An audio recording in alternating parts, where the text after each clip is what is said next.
Welcome. I'm E.G. Marshall. For this group of scouting irregulars who assemble here to explore the mysterious terrain of the imagination. I only regret, said Nathan Hale, that I have but one life to give for my country. But how did he know? How do any of us know? Who can say for certain how many times we are destined to live? This brief span, this tiny flicker, this feeble shout, can this be all? For all eternity? There must be more to it. Or is there?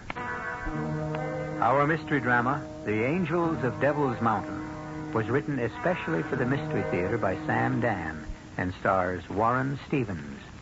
It is sponsored in part by...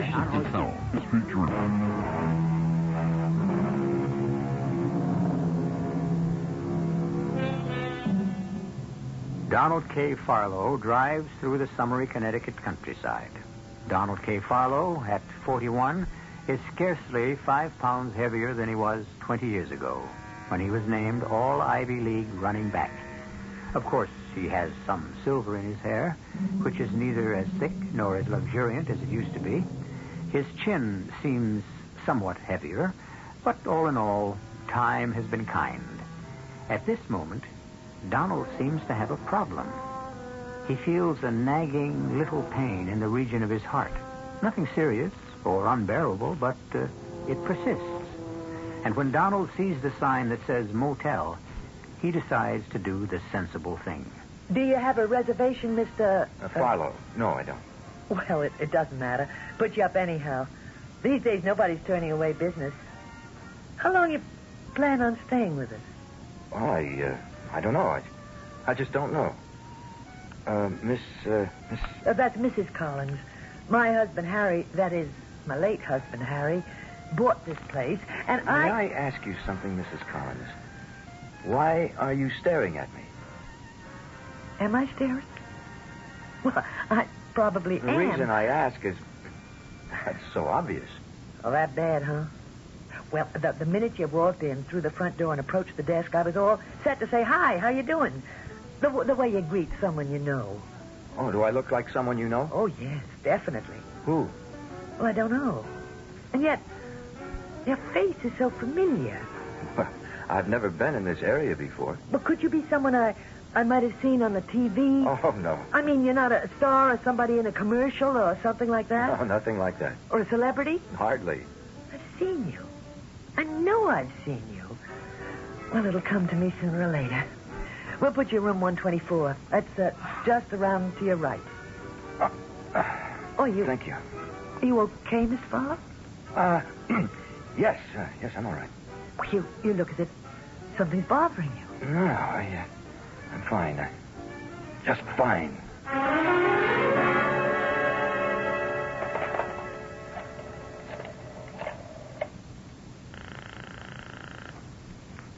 Yeah? Marvin, you finished at the pool yet? How can I finish when you call me every 15 seconds to ask me something? Marvin, a man just checked in, room 124. Now, what I want you to do is go there.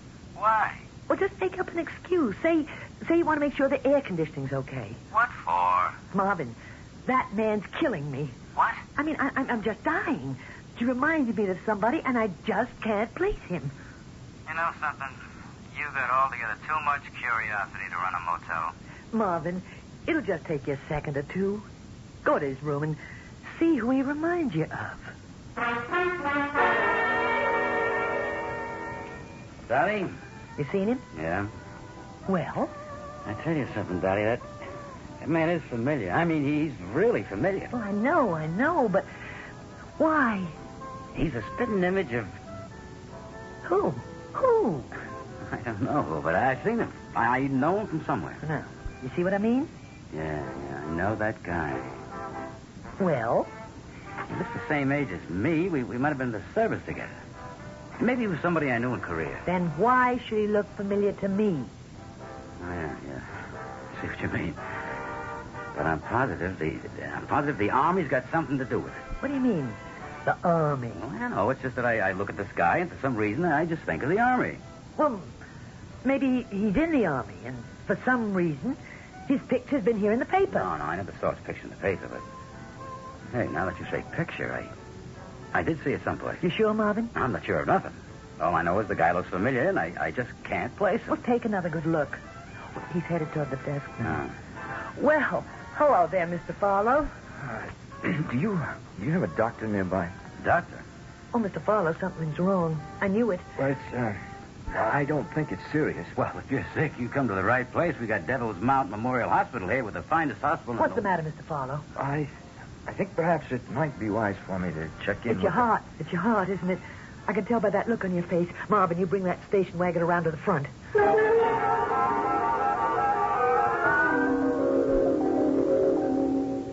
I'm happy to be able to tell you, Mr. Farlow, that we can find nothing, but absolutely nothing out of the way. Your cardiogram is completely normal. That's a relief. Pressure, respiration, heartbeat. We just aren't able to find anything. And yet you have this pain. Yes, doctor. That's why I stopped here, in this town. Mm-hmm. Originally, I was going to... Tell me, do you have any cardiac history? No, sir, not that I know of. And the pain? Describe the pain. Well, it doesn't seem to be the kind of pain that, well, I've been told to associate with a heart attack. Mm-hmm. Just more of a stabbing pain, as if I'd been stabbed. Doctor. Yes? Doctor, why are you staring at me? I wasn't aware that I was. You are? Why, you still are. Well... Let me tell you something else. Everybody in this town has been staring at me. Everybody? Yes. Well, what do you mean by everybody? Everybody I've met. First, the lady who runs the motel. Dottie Collins. Yes, and the fellow who seems to be the handyman. He actually knocked on my door on some pretext just to look at me. Are you sure? And then the technician, right here, the one who gave me the cardiogram. She kept staring at me. It must be your imagination. Is it? Do I imagine that you're staring at me now? Mr. Farlow, haven't we met before? I couldn't say so. You look so familiar to me. Well, you don't appear at all familiar to me. I know you from somewhere. Well, this entire town, it seems, knows me from somewhere. But no one can say exactly where. Now, look, I've done nothing that would call me to public attention. Certainly not up here. I'm not a famous person. You've never been up this way before? I've only been in the state of Connecticut twice. And each time was more than 20 years ago. It was when Pennsylvania played Yale at the Bowl. Mm-hmm. Well, was your picture in the local papers at the time? I don't even remember. Now, are you telling me that people would recall a college football game of more than 2 decades ago in the face of a visiting player? No, Mr. Farlow, I'm only trying to create a basis of reality for what seems so mysterious. Well, and that little girl who took my cardiogram, she probably wasn't even born at the time. I know. Well, what's the difference whether or not I remind you of someone? Well, none, really. What does it all have to do with what's wrong with me? Nothing. Except, Mr. Farlow, we can't find anything at all that's wrong with you. Well, then, why do I have this pain in my heart? Your heart is absolutely sound. How can you say that? I have a pain here that increases. It seems to increase in severity. It just keeps getting worse. Look, Dr. Steinberg, you remember the elderly white-haired gentleman who examined you? As did Dr. Higgins, Dr. Summers. We can call in other specialists, but you won't find better men anywhere. And all of them say that you are normal. But something is wrong. I feel it. Why do I have this terrible pain in my heart? Suppose you answer this. Do you need a heart attack? What? I don't believe I heard that. Do I need a heart attack? Why would anyone need a heart attack? It might come in handy. Handy? Handy for what? A man will sometimes find himself in what might be described as an intolerable situation. He cannot face it. He cannot fight it, and yet it will not go away. And so he seeks the haven, the protection of a serious illness. Why do you tell this to me? Mr. Farlow, tell me, are you presently in some sort of intolerable situation? Doctor, I don't see that is any concern of yours. A physician cannot treat an isolated part of his patient. He must consider the health of the entire human being. And I can find no physical basis for your pain. I've never felt it before. I never even knew what it was to be sick. And then yesterday morning, I was driving along the highway. I passed the sign, the one that said, Welcome to Devil's Mountain. I remember because I asked myself, what kind of name is that, Devil's Mountain? And then there was this stab of pain, as if I'd been shot through the heart. And it just won't go away. Well, the only thing I can say for you to do right now is just rest. What is wrong with me, Doctor? I don't know. And what's wrong with all of you in this place? Why do you all stare at me as if I'm someone you know? You don't know me. None of you knows me. Mr. Fowler, could you give me the name of your doctor in Philadelphia? No. But a discussion with a medical man who knows of your I practice. don't have a doctor in Philadelphia or anywhere else. Well, surely you must have a I've doctor. never been sick a day in my life. We must have gone in for checkups. Why? I've always been in top shape. Oh, all right. Once again, I must ask you, Mr. Fowler, are you facing a desperate or even a serious problem? And what if I am? That could very well be what's causing the pain in your chest. Well, my problem is that a company I've devoted my life to building up is now... Well, it's going to go under. Why? Why? Well, I'll tell you why. You can't fight City Hall. You can't fight government regulations. You can't fight the new contract demands, tight money. You just can't do it, that's all. But nobody wants to understand that. Who doesn't want to understand that? Who? My partners, my son. Could that be why you suddenly developed this pain in your chest? To get out of a fight? But I don't have to justify what I do to anybody. But you've got to do something about this pain. And you will have to help. Try to relax and get some sleep.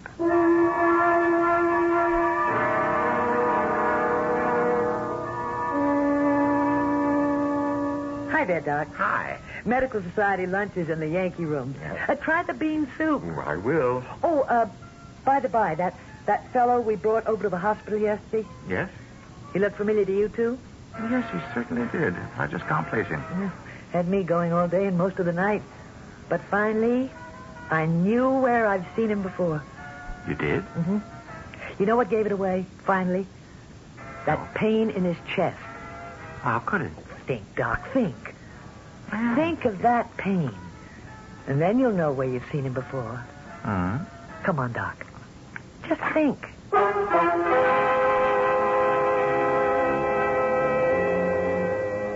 And while the doctor is thinking, we shall just steal away for a few seconds so that you can do some thinking, too.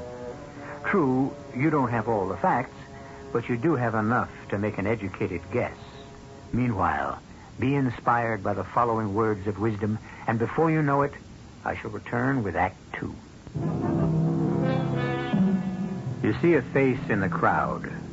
It's the face of no one you ever met, and yet you know that face. But why? Yes, you have seen it before, but where? If only you had a hint, a clue. To the folks in the town of Devil's Mountain, Donald Farlow's is such a face. It's the face of a complete stranger, but why is it so familiar? You say you know where we've all seen Mr. Fowler before, Dottie? Yeah. It finally came to me. Well, tell me. It was the pain in the chest that did it.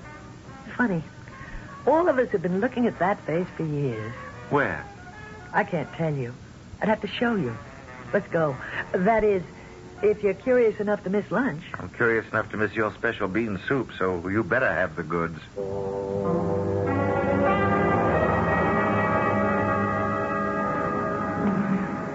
Well, Doc, we're here. Here? Right in here is where you'll find your answer. In the Devil's Mountain Revolutionary War Museum. Come on. Well? You mean by this time you don't know? Oh, you're overdue. You surely should have caught on by now. Well, I don't see anything that would remind me. What's the pride and joy of our Memorial Museum, Doc? The most valuable thing we got. Wait. That's right. You're looking square at it. That big painting, said to be by Charles Wilson Peale. The women. The women of Devil's Mountain. Or the full title. The Women of Devil's Mountain Tending the Wounded on the Field of Battle. And that fellow, smack in the middle of the picture. Dottie. It's like the whole picture is built right around him. It does look like Donald Fowler. Looks like, Doc. It's him. It's one face. That's remarkable. He's lying there, and this woman is holding him in his arms. Oh, no wonder Marvin said this fellow reminded him of the army. It was the Revolutionary Army. You can be so familiar with something, but if you encounter it outside its everyday surroundings... And the pain in the chest. Now, that should have given it away right off. He's been shot or stabbed. See how his hand is pressed against his chest? Yes. And how the blood is trickling through the fingers? Resemblance, it's uncanny. Resemblance? Doc, it's the same face. Now, look at the hair. It's black, but with strands of gray in exactly the same places. Well, what? There's the same dimple on the chin. It could be coincidence. Doc, it's him. It can't be. Why not? Because this picture was painted some 200 years ago. Everything about the painting, the face, even the... Well, now look again. There's a birthmark just on the side of his left eye. Dottie, what are you trying to say? If you could even imagine what I'd like to say, you'd decide maybe I'd better be put away. Oh, no. Go on, say it anyhow. Oh, Mr. Farlow is the soldier in that painting. How is that possible? Even if that soldier survived his wound, he'd still be dead for more than a century and a half. Well, I don't know how it's possible. I'm just telling you what I think. Oh, look at the face. He's the same soldier. Are you telling me he's the reincarnation of the soldier in the painting? I don't know anything about all that, and I couldn't care less. All I'm saying is he's the same soldier. Now, don't ask me how or why. And when he drove through here, something came over him, and he felt that terrible pain again. I'm afraid I couldn't accept that diagnosis. Okay. It's your turn. How do you account for it? I'm afraid I can't.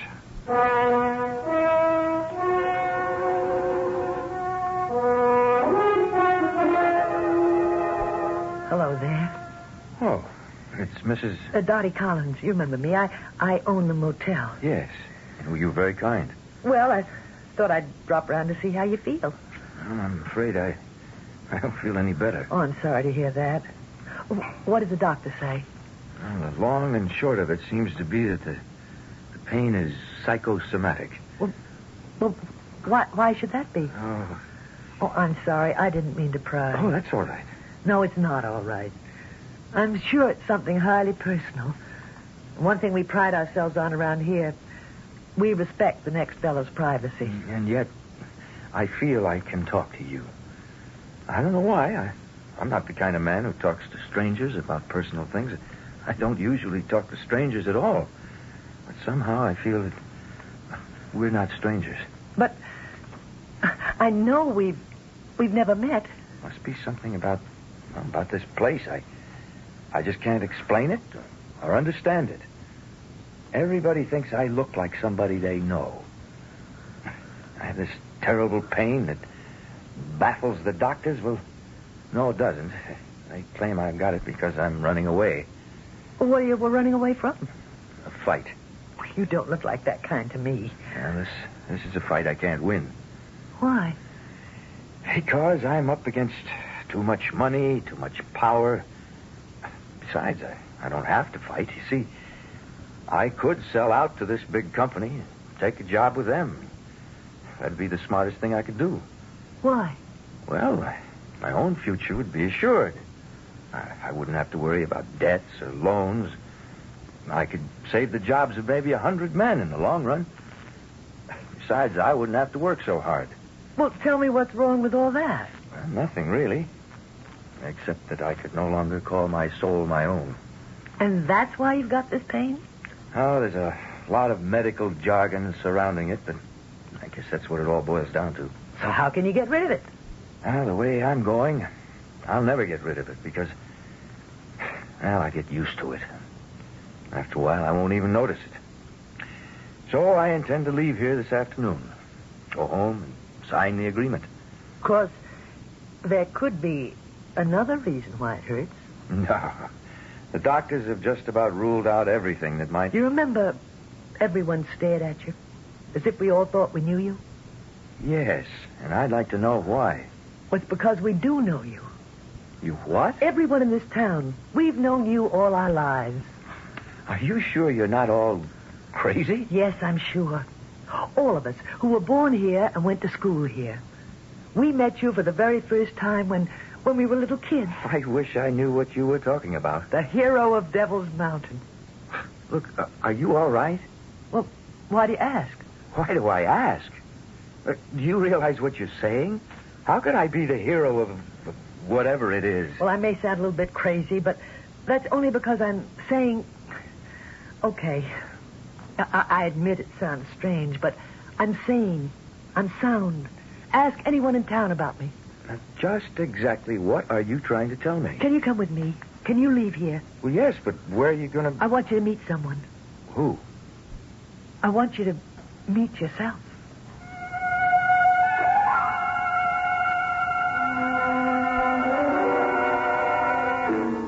Look at him. And here's my mirror. Now look at yourself. Look at your own face. Now what do you say? Well, it's you. The soldier in that painting is you. And the pain you feel is his pain. Your pain. All right. I can't prove it, but I don't have to prove it. The things we really know are all past proving anyhow. There couldn't be two faces like that in all the world, in all of eternity. You have to be the same. The women of Devil's Mountain. No, they're angels. They're the angels of Devil's Mountain. The angels? That's what I told Mr. Peel. Mr. Charles Wilson Peel. But I suppose he thought angels and devils couldn't go together. Mr. Farlow. Farlow? Who is Mr. Farlow? Oh, maybe you'd better sit down. They're angels. All of them are angels. You see? Yeah. See? Yeah, I see. Now, you just sit there on this bench. And, could I get you a glass of water? See? They've come out on the field. But the British artillery is still firing. And see how I've fallen. I'd fallen in the fight. I took a bayonet through the chest. But this one, this angel, she knelt beside me and she held me in her arms. Mr. Farlow. I'm dying. No, don't say that. You'll be all right. But I don't regret it. It's so much better to die in battle than to die of shame. Oh, please, try to... I must tell this to someone. I must. Now listen to me. Listen, at first I said, no, never. Every day, someone else would march through the village. And it was always the same thing. Hey. Colonel Josiah Hepburn is organizing a trip of light cavalry to fight the British tyrants. All able-bodied men. Cavalry, artillery, infantry. Everybody wanted us to enlist, to volunteer. Mr. Farlow, I think I better get you back to the hospital. Hospital? Oh, no, you don't know what it's like in a hospital, ma'am. The dirt, the screams, the poor devils, how we die one by one. No, you just hold me, huh? I'll be all right. You just hold on to me. Drums, yes. Drums. It's funny. No matter how smart a man is, he can't hold out forever against the drums. Please, don't talk. It's because the beat of the drums is like the beat of your heart, and sooner or later it becomes the beat of your heart. I held out against the drums. I held out longer than anyone else. I held out.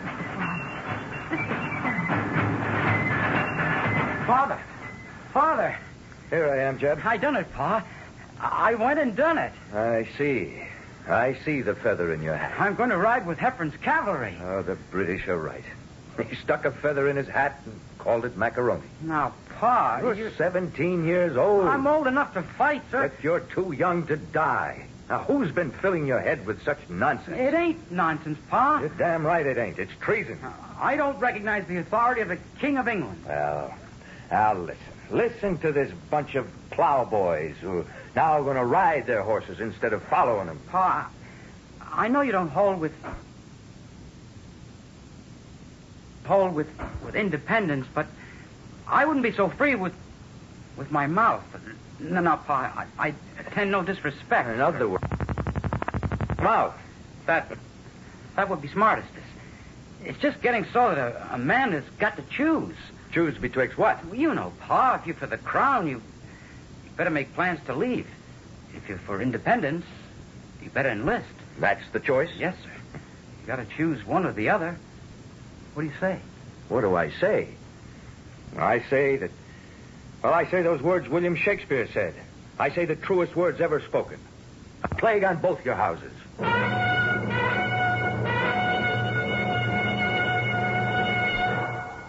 And for some reason, a Revolutionary War painting has become painfully alive for Donald K. Philo.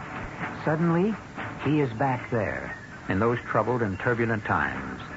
And from what we have just heard, he doesn't seem to be in tune with those times either. Well, the time has come for us to listen to some sage words of advice. And then I shall return with Act 3. The following businessmen who handle everything themselves. 10 phone calls, they've got 10 important letters out to any parts of the country. I think it makes your business more efficient. Well, what about the cost? For a few dollars, I can have the mailgram sent and a copy sent to me. The mailgram is definitely a value. It gives me additional time for other work. I've been talking with Harry Odell, one of many small businessmen who have discovered the convenience of mailgram. It's easy to send a mailgram. Just call Western Union's toll-free 800 number anytime, day or night. Mailgram. Impact of a telegram at a fraction of the cost.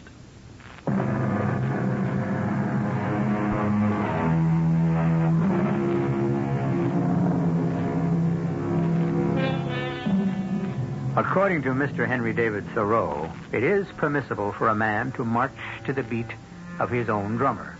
However, this is never true during wartime. Then everyone must listen to one drummer only, and that is the drummer who sets the beat for the armed forces.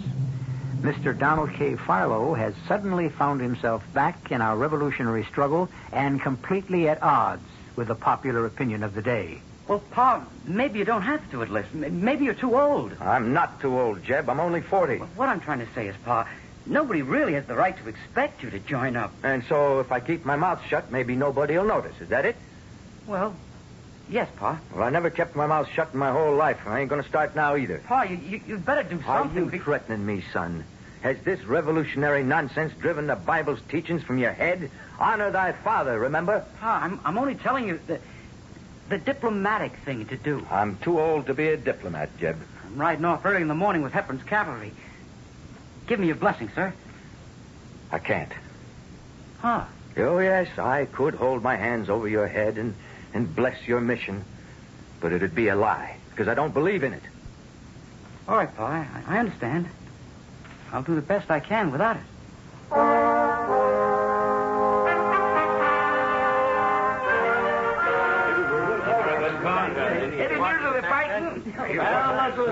Good evening, Mrs. Porter. Good evening, sir. May I have a mug of ale? Well, certainly, sir. Didn't know you served red coats here, Abby. He ain't a red coat, he's a turncoat. Somebody get a rope. That's right. Why doesn't somebody get a rope? There's but one of me and 6 or 8 of you. Those are just about the safest odds, ain't they? Hey, you skulking, cowardly scum. I notice you won't try to hang me one at a time. There ain't going to be no hanging at all. Now, gentlemen, I must ask of all you to behave yourselves. It's my business to dispense hospitality to all who seek it. Here we are neither Yankee nor Tory. Remember the proverb. All men are alike in the sight of God and a tavern keeper. I won't drink with no traitor. Me either. No, I don't. I'm not going to do it. I'm sorry, Mr. Porter. Maybe I shouldn't come in here anymore. Well, why not? I'm driving away your trade. Tavern vagabonds. You don't notice them going off to fight. Not by a long shot. Well, it's not just the town loafers, ma'am. I'm not popular anywhere. No, I guess not. I can't help it. I'm a man who has to speak his mind. Men, I wonder why all of you think it's so important to say what you think. Now look at us women. We never say a word, and we're happier for it. I only ask to be left in peace. Well, I might recommend you try to go spend some time in New York or Philadelphia. You do? Why? Well, because those are Tory cities. The British still hold them. And your views would be more in keeping with the popular sentiments. I won't be driven away from my land. Now, speaking frankly, sir, do you know why you ain't been hung or jailed or tarred and feathered and ridden on a rail? Because of your son. Because of Jeb. Because he's a trooper with Hepburn's cavalry. Nobody wants to break that lad's heart. My son has caught the popular madness. Why do you call it madness? Because no better word describes it. This motley collection of country bumpkins. Yes, Mistress Porter, that's all we are. Provincials, rustics. That's how the British see us. We're a joke to them. Then they must be laughing with tears in their eyes. We bled them pretty bad at Breed's Hill up in Boston. And look what Ethan Allen and his boys have done. And our own Israel Putnam. Oh, but soon they'll begin to take us seriously. And then the ball will be over. Their invincible fleet will strangle us with a blockade. I must say, sir, you do take a dim view. I take a realistic view. And who needed this war? Hotheads in Boston? Slave owners in Virginia? Oh, now you know there's more to it than that. What more? We could have lived in peace. This nonsense about taxation without representation. The average person doesn't have the right to vote in Great Britain either. And what do we want to vote for anyhow? What does it matter what scoundrel has chosen to loot the public treasury and misgovern the country? It matters because we have the right to choose him and turn him out. I don't think it's a right worth dying for. It's the principle of the thing. Principles. My principle is to be let alone, to live in peace, not to provoke a war which cannot be won. Why do you insist we can't win? Because the odds are against us. Common sense is against us. Reality is against us. The overwhelming weight of men, money, ships, guns are all against us. I agree. Well, then why do you support this insane enterprise? I agree that the odds are against us, but I insist we can win. Why? Because we must. Even in the face of all... Yes, even in the face of all your overwhelming odds. And I should like to ask you, sir, why are you opposed to the cause of independence? I told you why. First, I would rather live in peace. Second, we have no chance of obtaining. Are you sure there isn't a third reason? What's that? You're afraid to fight. Madam, I can assure you no man could ever say that to me. Oh, I don't mean that kind of fight. A fight that proves nothing, settles nothing. I mean the fight for human freedom. I'm free now. Slavery isn't all bad. There are pleasant forms of it, too. The life we led here was in many ways the life of a slave. We were told what to do, what to raise, what to manufacture, what to buy, what to sell. We were plagued by restrictions, limits, boundaries. Everything was at the pleasure of a king and his tyrannical ministers. I could live with it. Well, it takes all kinds. I guess maybe it does.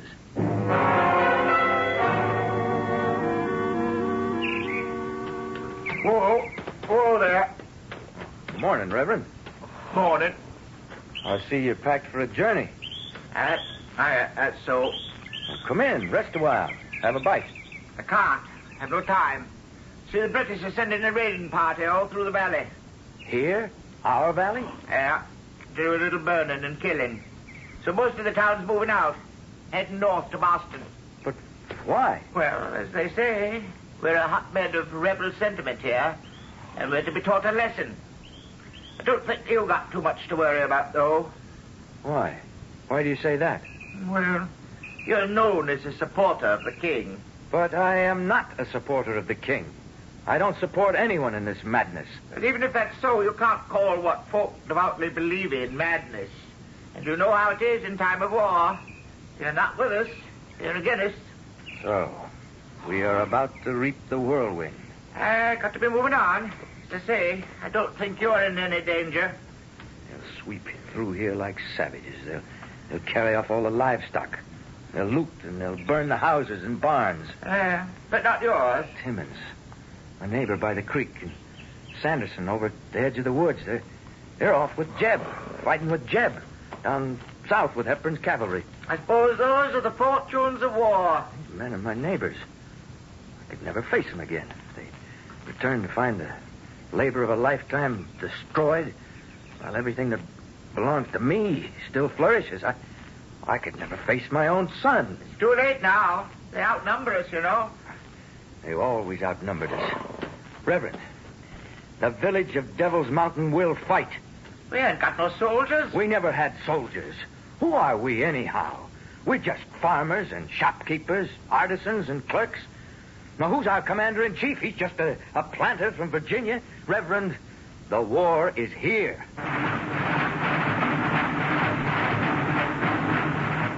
The charade. Well, then run. Run like rats. Leave your homes and and your farms to be gutted, looted, burned to the ground. I intend to march to the South Meadow, take cover at the edge of the woods, and when they come up the road, we can hit them in the flank. We can turn them away. I intend to fight. Now, who's going to follow me? No one, huh? All right, I'll fight alone. Will you let him go on alone? Will you? What kind of men are you? You there with the drums. Strike off a march. I'll go. Yeah, let's have the lots of men up the big thing. Come on, go. Down. Good.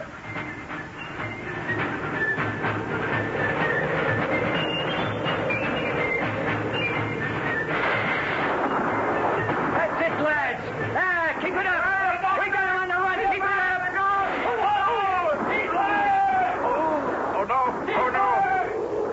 Oh, no. Oh, Carson, Don't try to talk. Oh, one of them turned suddenly. Caught me with his bayonet. Here, Parson.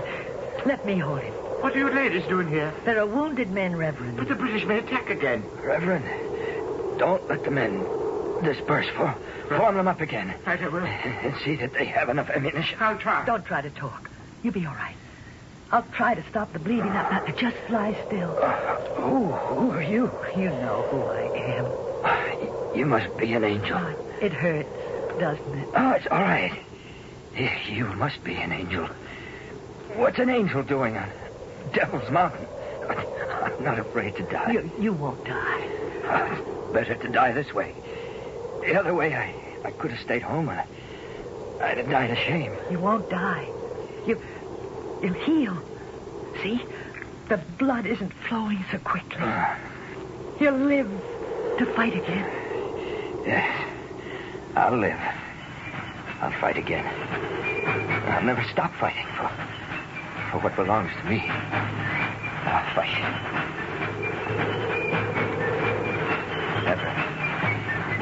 Never stop fighting. Whatever they have lined up against you, never stop fighting. They won't take away my factory. It's mine. It belongs to me. What am I saying? Are you all right, Mr. Farlow? Yes. Yes, I'm all right. Well, you look better. Better than what? Better than you did before. Excuse me, ma'am. What am I doing here? Well, you weren't feeling so good. I wasn't? And you stopped off at the Devil's Mountain Motel. How does it happen? I can't remember any of this. Well, you had a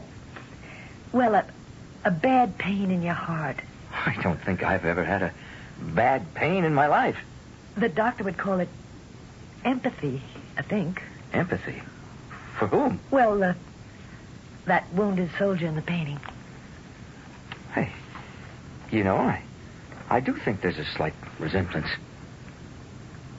Well, I guess I've been working too hard. Huh? I've been quite worried. What I did was, well, I must have been tired. I stopped at the motel and just passed out. Are you sure you're all right now? Oh, yes, positive. I have to get back home at once. I've got a lot to do. Funny. I never passed out before. And I don't remember coming here either. How did I get here? Well, the doctor thought a little walk might be good therapy. Well, it certainly was. I'm feeling just great. I'm much obliged to you. Well, what's funny? Well, it's not funny. Those women in the pictures, see? See how they're helping the wounded? Well, you're keeping the tradition alive. You helped me. Yeah, that's a beautiful painting. It's called The Angels of Devil's Mountain, Tending the Wounded. Well, why do you say angels? It reads women... Oh, no. That's a mistake. It should be angels.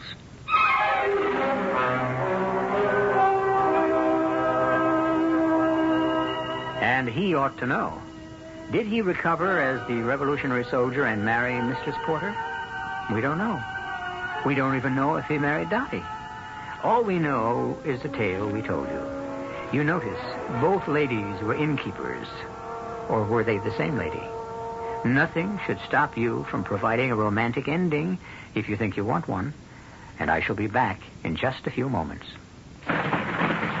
We're all a little leery of the dark. That's why some lonely night you'll be glad you bought a Delco battery. A Delco quality battery with instant starting power. Delco batteries. Some lonely night, you'll be glad you bought one.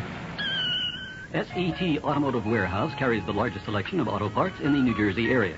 If you are a jobber or wagon jobber, call Sherry Terstein at 201-567-6270. How long has it been since your car had a tune-up? If it's been too long, it could cost you money. Money for gas now, money for expensive repairs later. Save yourself some money with a tune-up at your Long Island Oldsmobile dealer. The dealer who handles quality AC Delco parts and is known all over the island for service reliability. Drive in soon to your Long Island Oldsmobile Network dealer for a tune-up with AC spark plugs and Delco points and condensers. Your Lion dealer in Rockville Center is John J. Hayes. And in Woodbury, it's Town & Country. Have you ever been to the races? Why not pick out a lovely fall day and give yourself a half-day vacation at beautiful Belmont Park? You don't have to bet to have a wonderful time at the races. You can relax out on the grass under the trees, eat some fried chicken, corn on the cob, or treat yourself to a luscious banana split. All that plus the most exciting sport in the world, thoroughbred horse racing. First race at 1:30 p.m. at beautiful Belmont Park, every day except Tuesday. That word from the New York Racing Association.